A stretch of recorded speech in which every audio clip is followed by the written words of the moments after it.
Oh, Dan Geltrude, America's Accountant, coming to us from Nutley, New Jersey. Dan, who's selling today? I kind of feel like they're a little late to the party. What do you think? Yeah, I have that same question. I mean, obviously, the market, in my judgment, related to tariffs, and the tariffs are serious business. Don't get me wrong here. But I think the market is overreacting to what's happening right now. And then as far as who's selling, I mean, why would you sell low? I mean, isn't it buy low, sell high? So I'm not sure why people would sell at this point. I mean, personally, anybody I talk to, I'm like, look, you got to hold. And on top of that, look at it this way. There are some great companies right now for sale at a discount.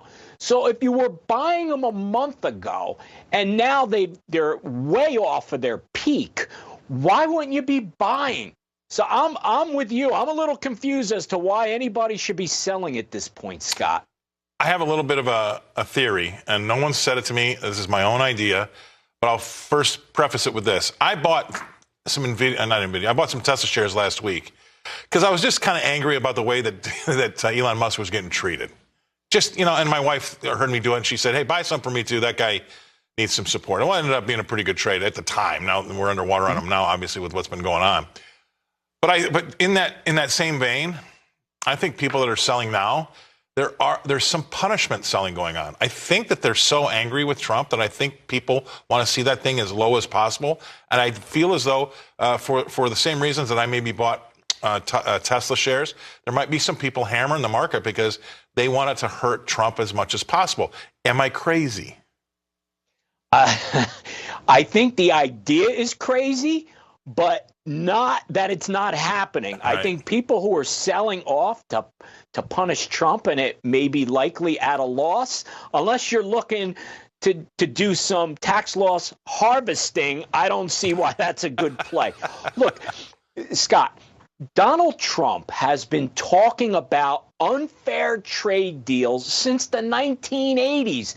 This should not come as something new, right? This is 40 years in the making, and now he's in the position to actually follow through.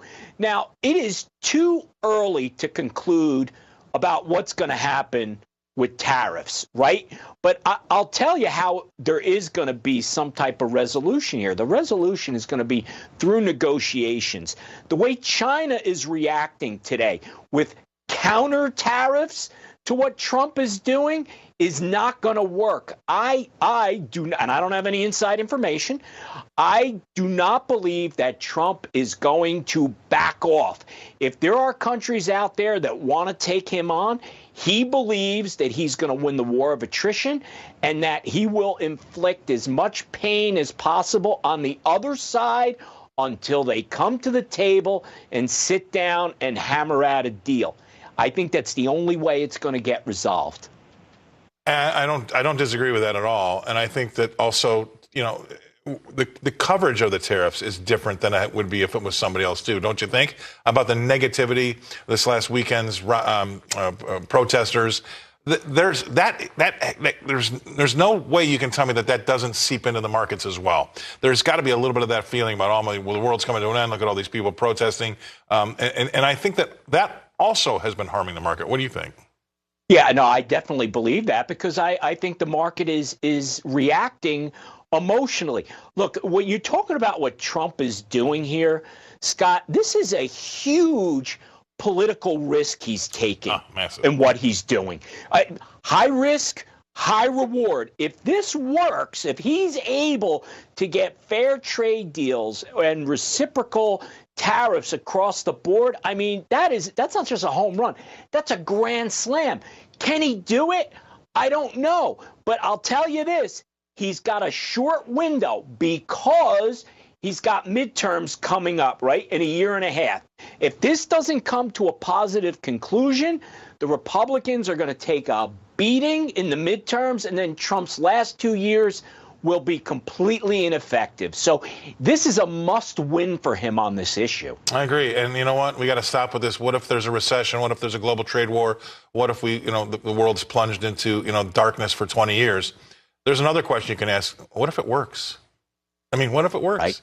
You know, no one's planning on that yet. We've had a few brief glimpses of it. I don't know if you saw the Dow Jones had a 2,600 point swing earlier today, which is the largest point swing that's had ever in the history of that index.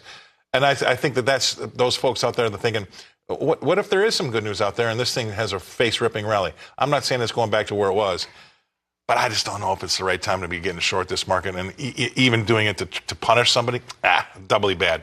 All right. Thanks very much for coming on, Dan. Great to see you again to start us off on a Monday. Dan Geltrude, he's in Nutley, New Jersey, America's accountant. Thanks for being on.